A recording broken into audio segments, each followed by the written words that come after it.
Hello and welcome to another episode of TomBecka.com, where everybody has a story to tell. And this is a great story. Bruce Arant is a man that I'd met. He's a friend of a friend, and we'd had some great conversations over the years. And I knew he was a very talented artist, a very talented illustrator, that he had illustrated numerous children's books and was finally illustrating his very own children's book with Simpson Sheep Won't Go to Sleep. Boy, I said it right. It's hard to say. Say it fast 5 times. Simpson Sheep Won't Go to Sleep. Anyway, I knew all of that. What I didn't know is that he's also taking his talents and going into prisons and teaching art to young men behind bars, and some of them aren't going to be getting out for a long, long time. It's a fascinating story about, well, both about illustrating children's books and also about dealing with some hardcore prisoners. I think you'll enjoy it here on TomBecka.com. Well, I do primarily illustrating, primarily in children's books. But I've done other types of illustrations for other types of projects and publications. Okay, now I want to talk about how illustrating children's books gets you into, teaching prisoners and going into state pens and dealing with some hardcore criminals. Before I get into that, I found out about the illustrating children's books. How do you get into doing something like that? Well, I've drawn all my life, and I've just always loved to do that, and had always wanted to do that full time, but didn't have the guts to actually leave a real job to do that. And then my real job left me in 2009 due to the economy, and I thought, well, if there's ever a time to take a leap, this would be it. And I don't have to stay doing this forever. If it doesn't work out, I can just give it a shot. But here I am. It's been almost 5 years now, so going on 5 years. And you say you illustrate children's books. You have illustrated children's books for other authors. Yes, and most of the other authors, right? But now you've got your own children's book out. I do. In October of 13 here. It's been I guess a couple of months now. They released my first book that I actually wrote as well. Like I say, I'd illustrated a number of different books for other people, but in the process of doing all of that and working on my own, I ended up writing another book, and my agent thought it was something that might have legs, so she went out and started pitching it around, and we went from there. I mean, we got rejected for the first year or two, and then I put it on the shelf for a while, and then I said, I think we ought to try this again. And she picked it up and went back out, and it got sold. I mean, it was sold. What is the name of the book? Simpson Sheep Won't Go to Sleep. Simpson Sheep Won't Go to Sleep. And it was published by Peter Pauper Press. My agent is Marie Glostro from MLG and Associates in Princeton, New Jersey, and she's the one that actually went out there and shopped it around. So I owe her a lot of thanks for that. But how cool was it the first time you went into a store and you saw your book? It was actually kind of funny. The first time that happened, I walked in just to introduce myself to a store, to just let them know that I'm a local guy and I've got a book that's coming out, and there had been out, and as I was telling this, I just out of the corner of my eye just saw it. It was sitting there right on the shelf. They already had it, so that was kind of a thrill. Then they thought that was really cool. Yeah, too. You had no idea it was there already. No, had no idea. Nice, and so you got Simpson Sheep Go to Sleep. No, Simpson Sheep Won't Go to Sleep. Won't go to sleep. Won't go to sleep. Yep. Oh, okay, get that right. Okay, so a guy now. Okay, now, first of all, you say you lost your job in 2009. What else did you do? What was your day job? My day job, I was the editorial director for a publishing company in Washington, D.C. area. I actually lived here, technically, but worked there. My family didn't want to move, so the company shot me back and forth. And so I would live in Virginia for a couple of weeks and here for a couple of weeks, did the back and forth thing for a number of years. And then it was an architectural publishing company where we did like home plan books and magazines and all that, represented about 150 different architects and designers. So interesting work. I had been in that type of work for Were you quite a few doing any months. drawing on the side? In other words, were you illustrating any books or doing anything on that, or just doing it for your own? I was doing a lot of cocktail napkins and coffee cups, things like that. As just in meetings, sitting around doodling. I had actually done some freelance work, but I was so busy with that job at that time for those years that I was there. I didn't have any time to do the freelance stuff at all. I mean, in years prior, I had done some freelance work, but it takes a lot of time, it takes a lot of concentration, and so I really kind of put it on the shelf, but I never lost that dream. And when you say you lost your job at 2009, mm-hmm. I mean, but you were not like some 20-year-old kid. No. I was I would have been 52 at the time, and so it's one of these deals where that had never happened to me, and it was like, wow, here I am all of a sudden, what am I going to do? And your first reflex is to go out and just try to find another corporate position somewhere, which is what I was really thinking I would try to do, and then I started thinking about that whole thing about illustrating, and I thought, if I don't do it now, when will I ever try it?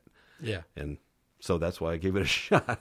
So now, you have taken your art, Right. and you've now taken it you go into the state prison here, the state pen, and you work with prisoners. Well, actually, where I'm at is it's called the Nebraska Correctional Youth Facility. It's actually here in Omaha. It's part of the Nebraska prison system. It's a maximum security facility, and it's for offenders who are between 16 and 21 years old. So if you commit a felony, if you commit a murder or whatever, and you're, let's say, 19 or 20 years old, that's where they would send you prior to going to Tecumseh or to the penitentiary. So the thing is, so you've got what you say, maximum security. So these are bad kids. They're all there for a good reason. Yeah, they're all.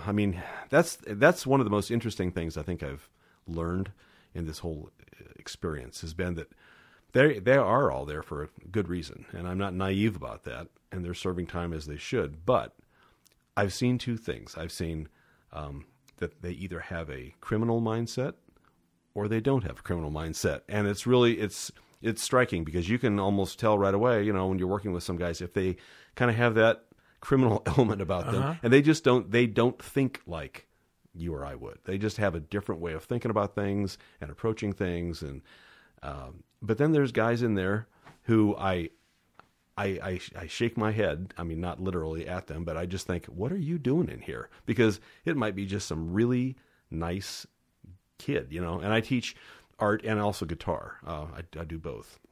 And so I work a lot one-on-one, especially with guitar. I'll be working one-on-one with them. And it's really an eye-opener. And again, I'm not naive. I realize they're there for good reason. But it's really something that some of these guys obviously did something really stupid and really bad that really changed their life or ruined their lives. Now, so first of all, were you doing this before you lost your job and got into doing art full time? No, I've only been doing this at the prison for about 2.5 years. Okay, yeah. And so you've been doing it for about 2.5 years doing this. How did you get involved in doing that sort of a thing? Well, the religious / volunteer coordinator approached me. I know her, and she said, our art teacher left or something like that, and we need a new one. My first reaction was, are you kidding? Yeah. Although I have to say, I've always been curious what the inside of a prison was like, and I never wanted to actually have to go to prison to find out. I have taken tours of the inside of a prison, and I know that I don't want to ever go. Yeah. I mean, you say these kids don't have a criminal mind. I mean, it's a scary place. Mm-hmm. I mean, to be honest with you, I mean, the idea of me going in there and just sitting around with a guitar and saying, "Okay, hey, let's learn. Here's how you play Kumbaya." I'd be afraid that they take the guitar strings and strangle me with it. I mean, do you have that fear when you go in there? No, I'm always accompanied. I always have a guard with me at all times, and of course, you're always on camera. And no, the guys who are in either the art class or the music class want to be there, and they're guys who have enough privilege to be there. I mean, if they do anything naughty, they don't get to come. I mean, right. and in fact that happens a lot. I'll have somebody for several weeks in a row, and all of a sudden they're not there, and it's because they're on a room restriction or in in solitary or something because they did something. So they don't get cut very much slack. So the guys that are there. They're there because they've been behaving well and they want to be there. So that makes a difference. Do these kids? Okay, first of all, when you see these kids and they come to you, they sign up for it. How does that work? They sign up on a roster, and of course that roster is screened to make sure that there's no like rival gang members or anything like that, because they don't want to have any kind of incidences in my classes, which I'm thankful they do that. So they keep the class sizes very small. They're usually no more than, I think 8 might be the maximum. It's usually maybe 6 would be the cap. But so I'm usually working with guys, especially in art. I'd be working with guys anywhere from maybe 3 to 6 guys, something like that. With guitar, it's usually just myself and maybe 2 other guys at a time. When you say rival gangs, can you tell Like, are some gangs better or nicer than other gangs? I mean, is there a personality trait depending on what gang they're in? That I don't know enough about it to really answer that, but I do know that statistically, about 80% of the guys that are in there are gang members. So it's a real prevalent thing, and you see a lot of indications where they're, especially with artwork, they're constantly having to be monitored. Like they'll try to draw some type of gang symbols or something, and the guard will say, "No, you can't do that. You got to throw that away." And so they kind of try to get away with it. So you're not drawing like, okay, give me a pig's ears and a giraffe's neck, and you're not doing that, right? No. Okay, what is the reason for this? I mean, why are you doing? In other words, what do they hope that these prisoners get out of it? Well, this particular facility, because it's young men, they there's a high school, an actual sanctioned high school there with a principal and teachers and everything, so they can actually get their diploma, not a GED, but an actual high school diploma. They have, I guess, the access to, I think, once a week to get counseling and everything. Because of the fact these guys are younger, the state spends more money at this facility than they would at the other maximum security facilities, because these guys, at least theoretically at least, have time to turn themselves around and to make a change. Now, some of these guys won't be getting out to even experience that type of change, but that nonetheless, they have the opportunity to do some things like this and like learn music and art, and that's all volunteer. It's nothing out of the taxpayers' dollar at all. This is completely. So you're doing this just because you're a good guy. Well, yeah, I guess I'm a good guy, but it's totally volunteer. People have asked me. They said, "Well, geez, are taxpayer dollars going for this? Because why are we teaching prisoners artwork?" It's not that at all. It's completely volunteer. So you find on the outside, people look at this like teaching prisoners artwork, and they have an attitude towards you? Well, actually, I've run into that a little bit, but primarily, I think it's really surprised me how positive people have been about that. Almost, I would say 99% of people say, "Wow, that's really great that you're doing something positive." And you ask why I'm doing it, and the reason, Tom, is that I don't think that I'm going to change anything. I don't think that by teaching somebody to watercolor, it's going to necessarily change their life. Mm-hmm. But I do want to at least bring something positive into a place that is anything but positive. It's a pretty dark place. And I feel if I can do that, I mean, what's a couple of hours, on a Sunday afternoon, a couple times a month, what is that to me? That's a small thing to give. If I can at least bring something that's positive into that space. Have you found that like some of these kids maybe have never been any good at anything? Maybe they're not good at reading or math or that, but they can draw, and therefore they get some self-esteem, they get some self-respect, and then, hey, look what I can do. You know what is one of the most satisfying things to me, and it really makes me, I guess, smile on the inside and outside, is when I get a guy that comes in. And of course, a lot of times they'll come sauntering in. It's like, "I can't draw anything, I'm no good at this." I just throw it right back at them. I say, "Yeah, you can do this. I'll teach you how, and we'll do it." And they by the way, I could change that attitude of yours, because I'm lousy at drawing. But okay, so they come in there thinking I'm not any good. They can't do it, and I might be doing a lesson on, I don't know, maybe I'm doing a thing on how to shade, something. And so I've set up a light, and I bring in some things like fake fruit or something like that, and we do like a still life. That might be one of the lessons. And they've never done anything like that in their life, ever. Well, as it turns out, they end up with something that you can see it on their face. They're like, you can see they're very proud of what they've done. And it may or may not be a great work of art. Some of these guys actually are very talented. And some of them, it's just a matter of accomplishing something that they never thought they could do before. And that's part of the whole point of this thing. It provides a positive outlet for some of these guys who have never achieved anything positive a lot of times, and it's a calming effect. I mean, it's relaxing. I mean, for the most part, these guys kind of relax. It's kind of a stress reliever. It's something that everybody there or the other inmates can actually enjoy, because they end up hanging up. A lot of times they'll hang up the art, on a bulletin board or something somewhere. And so other guys get to see it or they get to put it in their own, in their cells, so they can, it's kind of one of these things where hey, look what I did, So, those are the positives. Okay. do you find is there a correlation? Because you said you go and you see these kids, and some of these kids are criminal minds, and other kids just wonder why are they there. Right. Is there a correlation? In other words, are the ones with the criminal minds better artists than the kids? And what are you doing here, or vice versa? That'd be a really interesting study. I haven't seen the difference. It's just like art with or music or any of these kind of things just comes down to a person's personal wiring. And I think you could probably be a mastermind criminal and be either a good or a bad artist. It doesn't matter, or vice versa. You might be a guy who's just in there for some reason that doesn't make any sense, in the big scope of things. And you may either have talent or not. So it's kind of an individual thing. Have you had anybody try to contact you on the outside now? They gotten out and said, "Hey, thanks for the lessons. I want more lessons." No, we keep my identity fairly close to the chest. They know me as Mr. Bruce for the most part, and it isn't a strict confidentiality thing.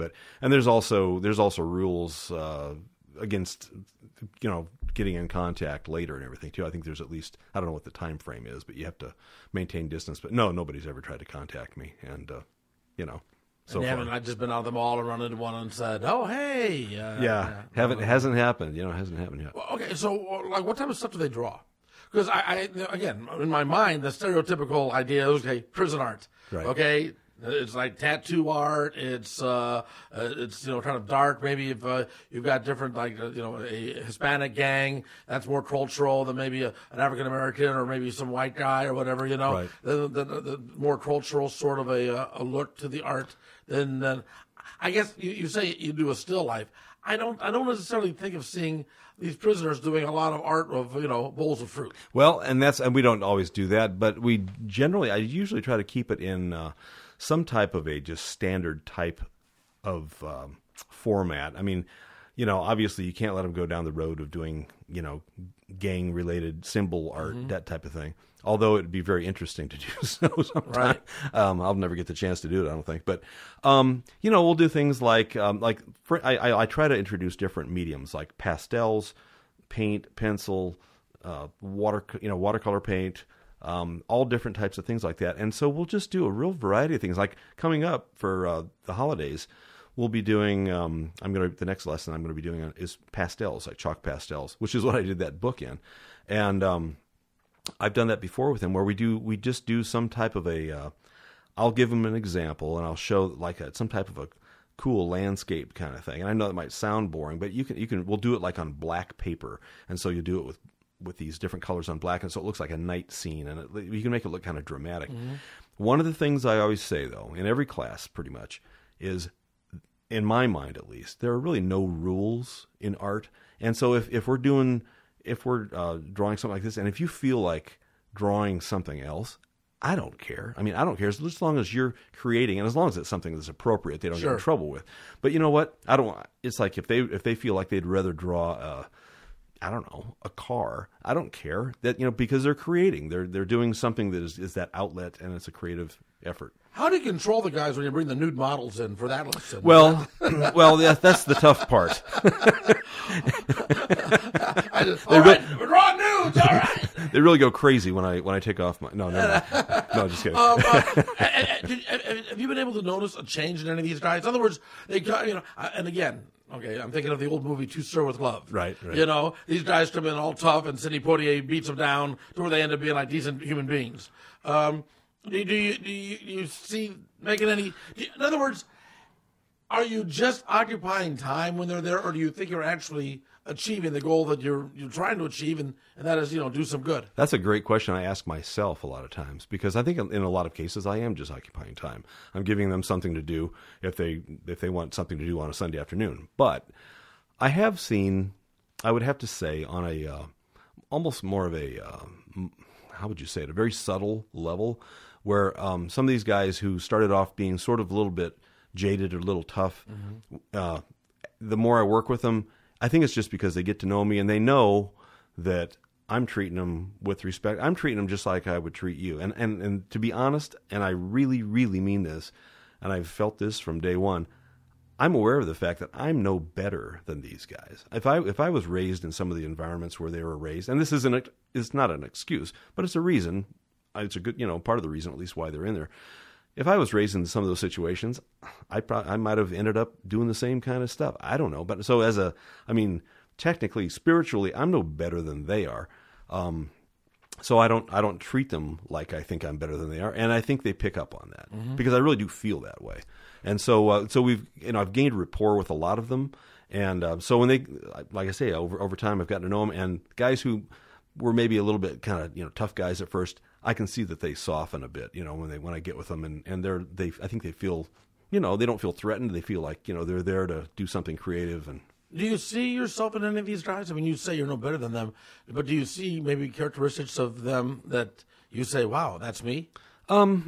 Yeah, I'd have to say I'd see, you see just things in their personalities, not the guys with the criminal mindsets. I really don't have a criminal mindset, but some of their actions or attitudes, it's like, I could see myself being the same way, especially when I was 20 or 17, because I have to remind myself these guys, a lot of them, they're still kids, even though they're in a very adult type of situation they're still young kids. And again, I'm not excusing anything. It's just, but from a maturity level and life experience level, they just have not been around the bend, yet. Not just what you do, but just from what you see now going into this prison situation, what you see, and you're dealing with high school era, age kids basically, and trying to see if they've got, the opportunity to turn their life around. Do they see any reason to turn their life around? In other words, or do they just think, look, I'm a bad kid, I'm always going to be a bad kid, and and going to end up in life behind bars anyway? I see both things. I think there are some guys, in fact, I know there are some guys who, and these are the guys that I would say are a mystery to me as to why they're in there. Those guys, I think, really do have a chance, and some of them actually won't be getting out, for a long, long time. They'll probably, maybe my age before they get out, it's a tragic deal, but they still have hope. I think that's the thing. They're young enough. They still have a sense of hope. What really, I guess, irritates me personally on the inside is when I hear them, you kind of get this, pick up the attitude that they think it's kind of cool to be there, and they know they're going on to the next, adult prison, and it's kind of a badge of honor, I think, with some of them, and which is it's just stupid. Is it a badge of honor, or is it just bravado, trying to act it's tough? Both. It's both, and probably if you peeled away everything, it would probably just be trying to act tough. But I'll tell you what, a lot of these guys, their whole family history is this sort of thing. They, a lot of them have talked about they've got relatives, uncles, and siblings or whatever in other institutions. I think it's just a part of their world, that's so foreign to us, but it's a real world, and it's where they've come from. And again, it's not an excuse for what they've done, but I think I can see where, if you're just steeped in that all of your life, it's like, well, you can see how a guy could fall into that sort of thing. Okay, so you never thought you'd be doing something like this? Never. I never thought I would, ever. No, or write your own children's books. No, that's equally, right. I mean, so there's really like a lesson in this here, too, in that, because you're right, you could have just gone and said, okay, 50-year-old guy, lost my job, not that unusual of a story, right? Right. And you say, well, there's things I wanted to do, but I never had the guts to do it. Yeah. I want to get back to that a little bit now. Get out of the prison, talk about that a little bit. What do you think triggered you to actually take that step? Because I know that there are guys in that same situation who say, well, I, got an opportunity. I'm 50 years old, out of work. I always wanted to be, fill in the blank. Right. And they just never do it. Why do you think that you did it and others don't? It surprises me as much as anyone that I've done this, really.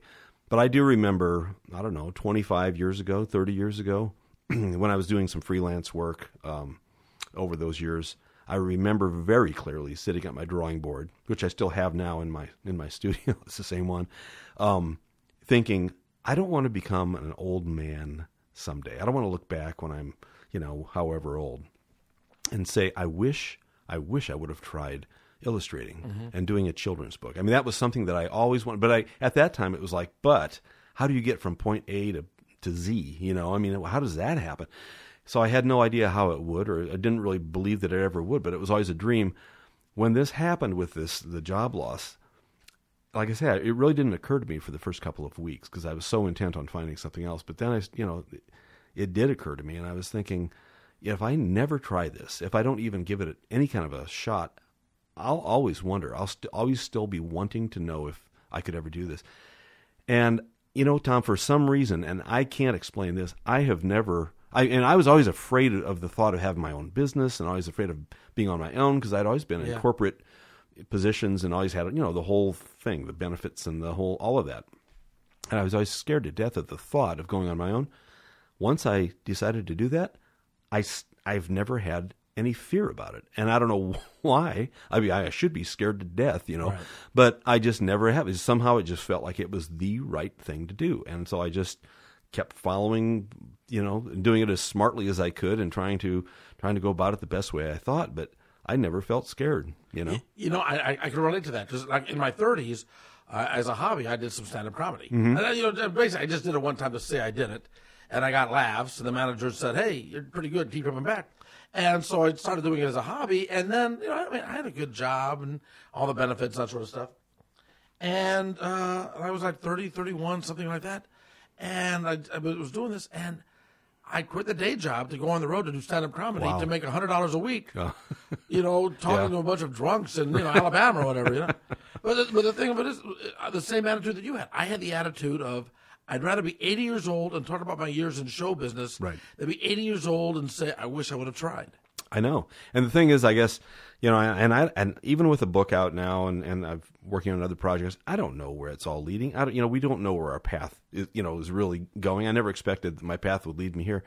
And if for some reason I end up back in the corporate world, okay, so be it. I would love to see this actually flourish and be a bigger thing. But at least I know that I've given it the shot, and that's a satisfying thing. Given it the shot, but like you said, not only have you illustrated other children's books, but you've had your own book out there now. Yeah. And regardless, no matter what, they can't take that away from you. No, they can't. They can't. And it's been fun. I've been doing a lot of book signings, a lot of different bookstores and libraries. I'm going to be doing school visits now coming up in the next several months. I've got a number of schools that want me to come. It's something that to me is something I never thought I would really be doing, and this is actually stuff I'm scheduling now. To actually go and do school visits, with kids, and that was the thing that I always looked at children's book authors and illustrators, and thought, wow, wouldn't that be cool to do that, And now I'm actually, scheduling this stuff to do it, so that's going to be a whole nother phase of the whole thing. So I don't know, I'll see where it all leads, but I can't complain. I really can't. You're having fun, and obviously you're keeping food on the table, and you're doing all right. No, I'm extremely hungry, actually. But, got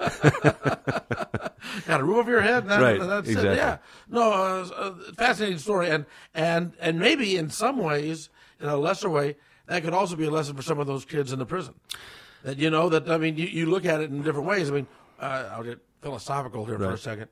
We're all in our own prisons in one way or the other. Right. And it's hard sometimes to get outside of that comfort level to go and do, better your life. And I haven't said too much, and there's been a little bit said at the prison about this book and everything, but I haven't talked about it all that much for different reasons. But the one thing I have been able to relate to them is if there is something you really want to accomplish, you just can't give up on it. You have to just keep trying. And that's, I'm not trying to be overly philosophical either, but that's really the truth too about something like this. A lot of people have asked me, how this came about, and they said, wow, you just never gave up, and I said, well, I really didn't, because, why give up? I mean, if this is something you really want to do, if it's really an itch that you really have to scratch, then scratch it and just do it. And I guess I'm just that way, where I feel like I need to push this as hard as I can and see where it goes, There's a great old show business adage that says you're going to get your big break the day after you gave up. Right. And I always remember that, because that's it. No matter what you are, you can't give up. And I learned from I knew a gentleman by the name of Buck O'Neill. Buck O'Neill was an old Negro League baseball player. He was 94 years old when I knew him, and we were having a conversation one day, and I wanted to ask him about the difference between pitching when he was playing and the pitching of today. So I started off the question. I said, Buck, back in your day, and he stopped me and he said, son, I'm still in my day. Now, the dude's 94 years old, you know, but to have that attitude of I'm still in my day, where other people might look at it and say, well, I can't because of whether it be these kids in the prison, or I can't because, well, you know, I'm too old to start something new. Yeah, and that's something that thankfully, I guess that it didn't really cross my mind. I get maybe it's, you know, ignorance is bliss or whatever you call it, that I couldn't do this, you know. And I've been in publishing for 20 years, but not in exactly this same type of thing, you know, not in illustrating and trying to do the children's books and all that. I really didn't know that I couldn't do it, so I just tried and it happened, you know. And you know, obviously, a lot of things have come together, and I've had a lot of good things happen that allowed it to happen. And of course, my agent was great help in getting me out in front of people, because anymore, and that's the other thing, in the book industry nowadays, you have to have somebody representing you, because they don't even look at you otherwise. And so that was a very fortunate thing that I was able to you know, have an agent. But and that actually worked out really cool too, because about 2 months before I left that job, before my job left me, she got a hold of me. I used to actually work with her. She was actually at the company, with the publishing company, and she left to be a literary agent. And she got a hold of me and she said, hey, you know, if you ever want to do that full time, you know, I'd love to represent you. And of course, at the time, you know, I still had the job, and you know, but that was one of the first things that kind of crossed my mind when I started really considering this. I thought, well, you know, at least I would have somebody who would represent me. So that fell into place right away too. So a lot of things came together, and it's not been an easy thing by any means. That's the thing I guess I would tell people, or I do tell people when they ask me about, you know, publishing books, or they want to publish a book. I don't want to discourage people from it, but I want people to really know that it is really a long, slow, painstaking process. There's nothing easy about it at all. And there's a lot of waiting. There's a lot of course, the rejection everybody hears about. That's a real deal. You can't let that bother you. You just got to keep swinging that bat, you know, and just kind of hope you're going to hit one. And it just takes a long, long time, and a lot of patience and a lot of frustration. I mean, I've had my days when I felt like, you know, I must be crazy. Why don't you give up then? Because I know that tomorrow I'll probably feel better about it. You know, I mean, seriously, I know that it's, you know, a bad day or even a bad week doesn't necessarily mean that it's a bad thing. You know, you just got to, it doesn't make the whole situation bad. It means that I'm having a bad day or maybe a bad week. But I believe in what my end goal is, and that is to illustrate children's books, and whether they're my own or somebody else's, because it's what I love to do. There is nothing better, Tom, than sitting at my drawing board with slapping on my headphones, turning on music, and just sitting there and drawing. I mean, that is like the best, you know. No. When you're drawing a children's book, are you like headphones on? Oh, yeah. Are you rocking out, or are you playing like, you know, Itsy Bitsy Spy? No. I mean, what kind of music do you listen to? I listen to everything from Gregorian chants to The Who. I mean, really? Everything. I mean, I have a huge stack. I still listen to CDs. I guess I'm old school, but all kinds of music. I've just got a huge variety, and it depends on the day and the mood and the hour. I mean, sometimes I'll be listening to something pretty upbeat, and then all of a sudden I feel like I just want something really, really mellow, or maybe classical music or something. It just depends on the mood that I'm in. But I just lose myself in that music, and it's the greatest experience. It really is. So is there going to be a sequel to what's the name of the sheep? Simpson's Sheep Won't Go to Sleep. Won't Go to Sleep. Okay. Is there going to be a sequel?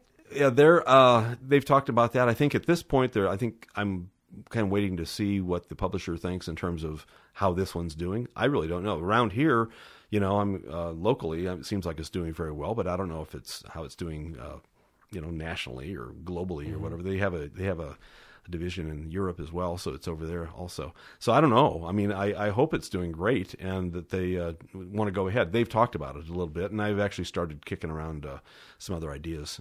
In the book world, in the adult book world, yes. Well, not the adult book world, but just the book world in general. Everything is, not everything, but of course the iPad and Nook and Kindle and that sort of a thing. But I think with a children's book, at least in my mind, it's still the big book with the pictures and the mom and dad sit down and, read the kid a story before they go to bed, right? I mean, or do you find, are you also downloadable?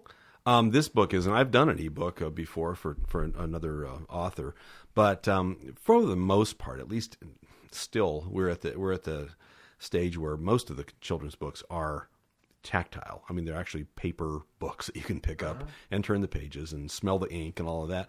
And I hope it stays that way. I think it will, because there's something very impersonal about sitting with a 3-year-old on your lap and scrolling through an iPad. Something just doesn't work. Although, saying that, I realize that as the younger generations grow up, they'll be used to that, and that's not going to seem foreign to them. I mean, that's going to just seem foreign to me.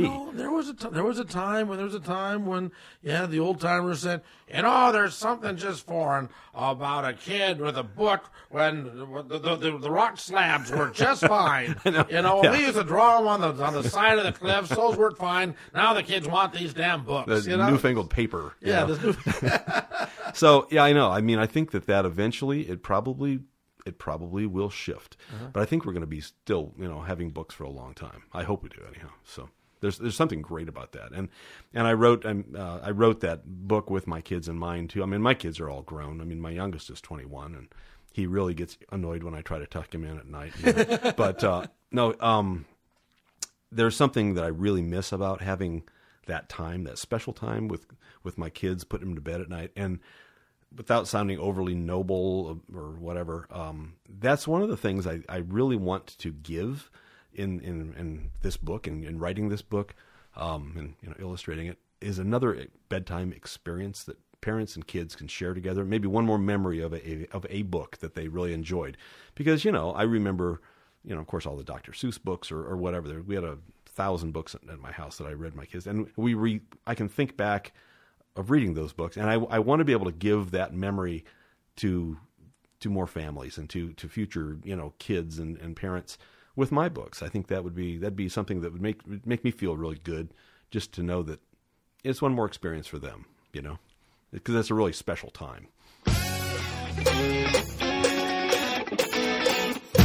Thank you for joining us on another episode of TomBecka.com, where everyone has a story to tell. And an interesting story about how, a man loses his job in his 50s and decides to go follow his dreams. And at the same time, do some good work and help some guys behind bars. Anyway, everybody's got a story to tell, and we feature them every Sunday here on TomBecka.com. If you liked what you heard, would you do me a favor? Would you share it with your friends, tweet it out, Facebook it, talk about it over the coffee, and let them know that we've got good people here, a nice community of folks you might never get a chance to meet otherwise on TomBecka.com.